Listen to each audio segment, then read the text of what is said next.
Framed by trees and lit by moonlight, Belmore Manor stood imposingly in the still night air.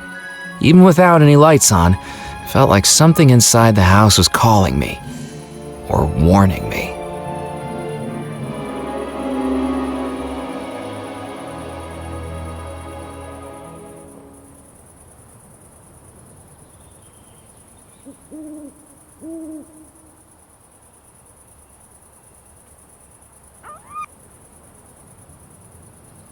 I considered wading into the pond, water up to my waist, squelching my way through the reeds and mud past frogs, bugs, and water snakes. Then I realized I had absolutely no reason to do that. Belmore Manor stood proudly and enigmatically at the center of the estate. Who knew what had gone on inside its walls?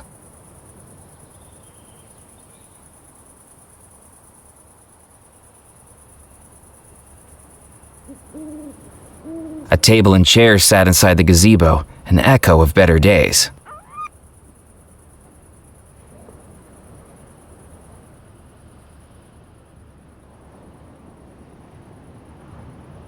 A horseshoe hung above the threshold of the gazebo, supposedly a symbol of good luck. The horseshoe was just out of my reach. The horseshoe was just out of my reach.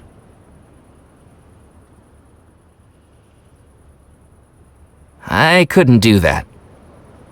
A horseshoe hung above the threshold of the gazebo, supposedly a symbol of good luck. From the patina of rust, it was clear the patio set hadn't been used in decades. Ouch! So much for good luck. I picked up the horseshoe that had assaulted me. It was heavy, as the bump on my head attested.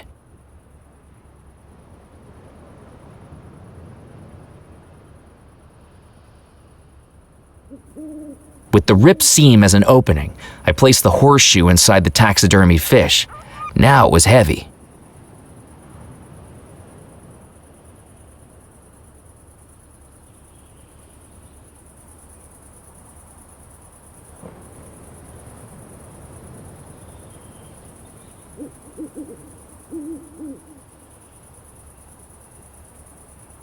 With a deep breath, I placed the key into the lock of the house I'd been thinking about for weeks and turned it.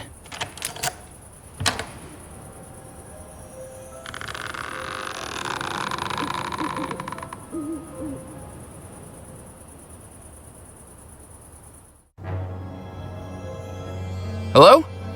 I don't know if I expected a reply, but with only an echo in response, it seemed like nobody was home. I hope that was just the wind.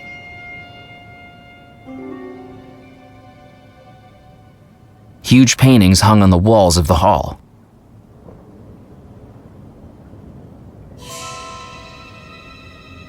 An orb appeared seemingly from nowhere, glowing and shimmering with energy, simultaneously captivating and terrifying.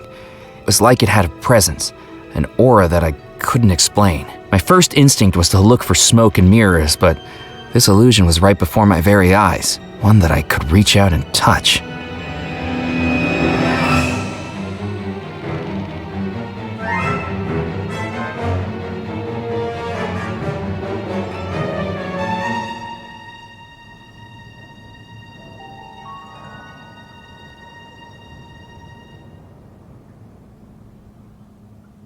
It was a painting of Abigail Belmore, hauntingly beautiful.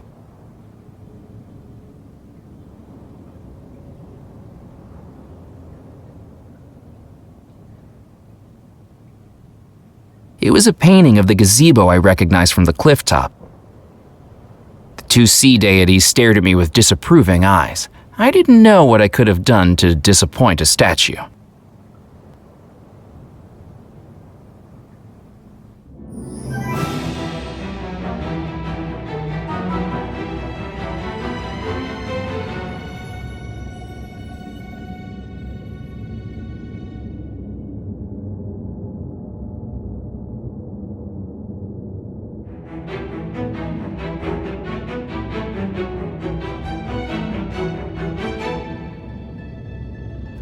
This was strange. I didn't remember seeing any lights on when I was outside the house.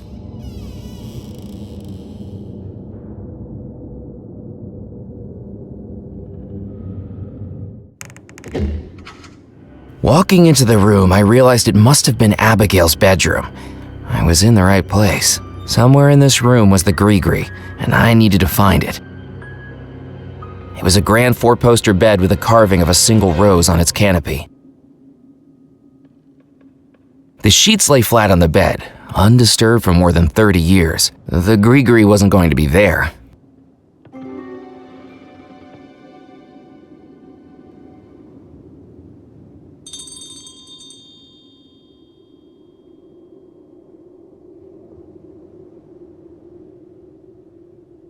I took the poker from the hook. Get out. I hope that was my imagination. Lighting the fire may have warmed the room, but it couldn't take away the chill I felt standing there. I tried to lift the ashpan grate, but decades without use had rusted it in place. The portraits hung tight to the wall and didn't reveal anything hidden behind them.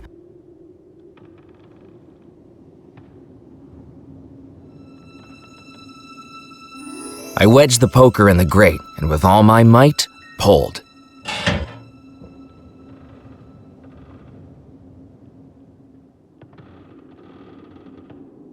I picked up the object that had been glinting in the fireplace and discovered it was a jeweled brooch.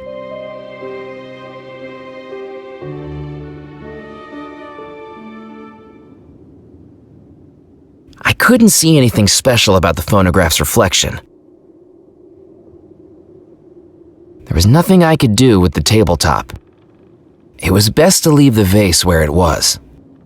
The music box was locked with no visible keyhole, but a distinctive indent on the front looked like it might be the mechanism to open it, if I had the right key.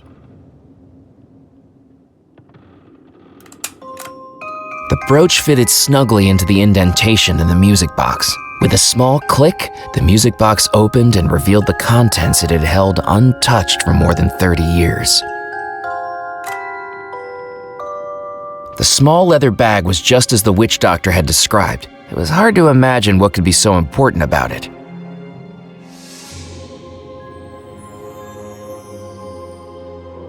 You should not be here. Wait, I can explain. You don't belong here. I don't mean any harm. Get out. Get out.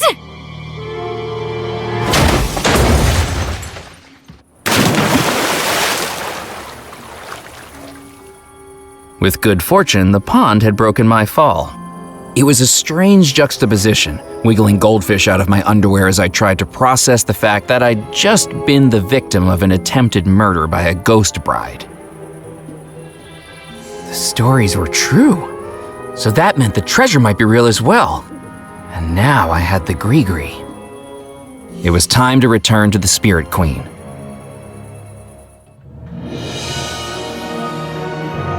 Murphy, did you find it? I saw her. I saw the bride. She tried to kill me. I told you it was true. Now, do you have the Gree-Gree? Yes, I found it. Good, good. Now, do you believe what I've been telling you? I'm starting to. Why did she try to kill me?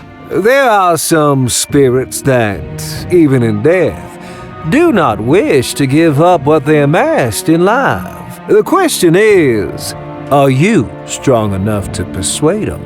I would be if they'd give me a chance to ask them. Precisely. That will be our next step.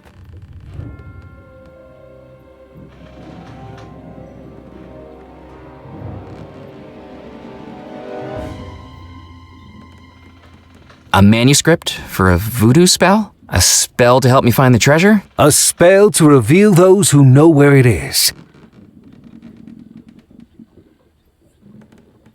There are many things on this island that have gone unseen. Stories that have been left unheard, at least by mortals. But I commune with realms beyond. Let me introduce you to a friend. Out of the shadows, the cursed and the damned Return now, my servant, to do my command!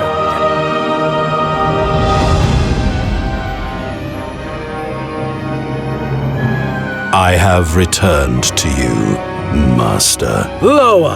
This gentleman wishes to find the lost treasure of Belmore Manor. Tell him how this can be done. Only inhabitants of the house know where the treasure lies, their spirits still within its walls, trapped between life and death. To ask them, those spirits must be pulled back to the mortal realm.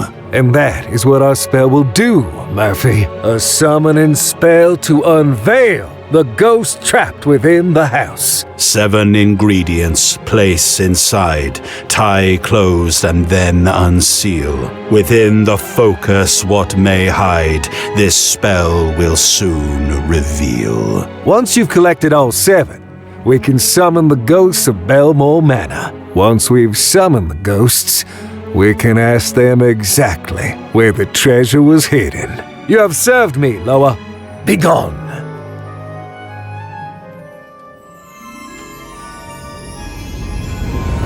That, Murphy, is your goal. Find the 7 ingredients named in the voodoo manuscript, place them in the gree-gree, and return to the Spirit Queen. Are you up to the task? I think so. Excellent. Then there's just one thing left to do. The gree-gree that you carry is not yours. It was stolen from the spirits. And an artifact of voodoo will only work for its rightful owner. To be used, it cannot be stolen. It can only be bought or traded or inherited. Fortunately for you, the spirits and I are willing to make a trade for something symbolic of your spirit. The spirit that yearns to escape its humdrum life. If you want the gree-gree to be rightfully yours, what do you have to offer in exchange for it?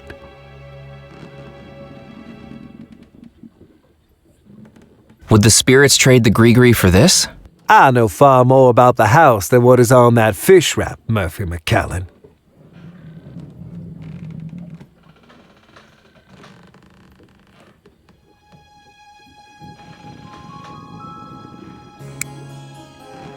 What about this? A pocket watch. A symbol of the life that doesn't satisfy you. A symbol of lost time. Dare you give it up? I think I can do without it. Then cast it into the spirit pool.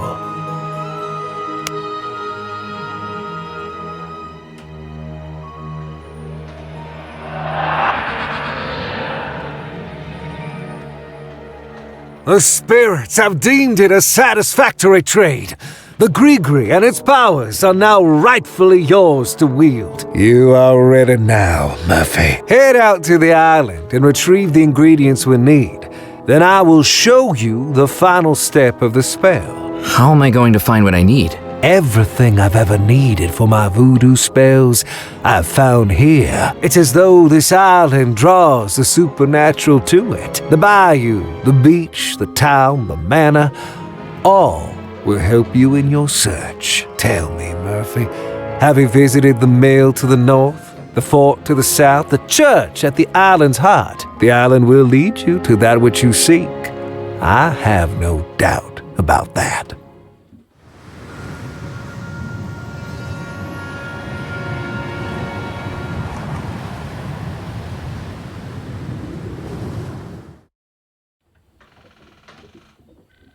How are the ghosts trapped within Belmore Manor? The explosion is what sealed their fate. They exist now only as spirits, the form they should take in the spirit realm, and yet they remain here in the mortal realm. The ghosts are trapped in that house, unseen, unheard, and unable to interact with the world around them. This spell will change that. How is the bride able to attack me when she's supposedly unseen and unheard? Voodoo works best when attuned to emotion, and the strongest of those emotions can sometimes push beyond the known limits. She must have been very angry with you. If I summon the spirits of the house, Won't I also summon the bride again? Very true, Murphy. Best be a little more persuasive this time.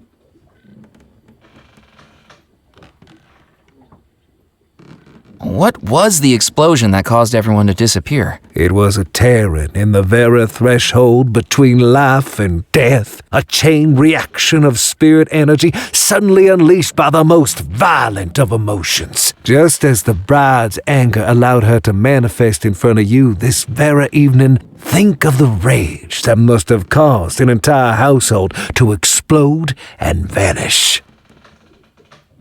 Who is the creature that you talked to? That is my Loa. The Loa are the mysteries, the invisibles, the messengers. Is it a ghost? No, they are the intermediaries between humans and the supernatural. There are two planes of existence, Murphy. The mortal realm and the spirit realm. Loa can move between them both. With my powers, I can command them when they do. How did you learn voodoo? I have always been adept with the mystic arts. Just as you dream of treasure, Murphy, I dream of power. I came to Devil's Rock many years ago, drawn by its voodoo energy, and no sooner than I arrived, the spirit realm began to reveal itself to me, pleading for me to be its master. Why is this island such a focus of voodoo energy? I suspect the answer to that question already lies in what you're seeking. What's this riverboat we're aboard? This is the Spirit Queen. It used to be a pleasure boat, ply on the rivers around the island, a den of drinking and gambling. That's how I came to own the boat. A lucky game of chance. But between you and me, Murphy, it's a lot easier to win when you have spirits to control the roll of the dice. It sounds like you cheated. Fate was always gonna bring this boat to me. I just hurried it along. Do you keep an alligator as a pet? That's right. My dear old Mephistopheles. Blind as a bat, but with the smell of a bloodhound. Good thing he's chained up safely in the boiler room. No, he isn't. He was out on the jetty when I was trying to get aboard. Where is he now? Swimming in the bayou. Oh dear, not again. I'm going to go and find the voodoo ingredients. Hurry back.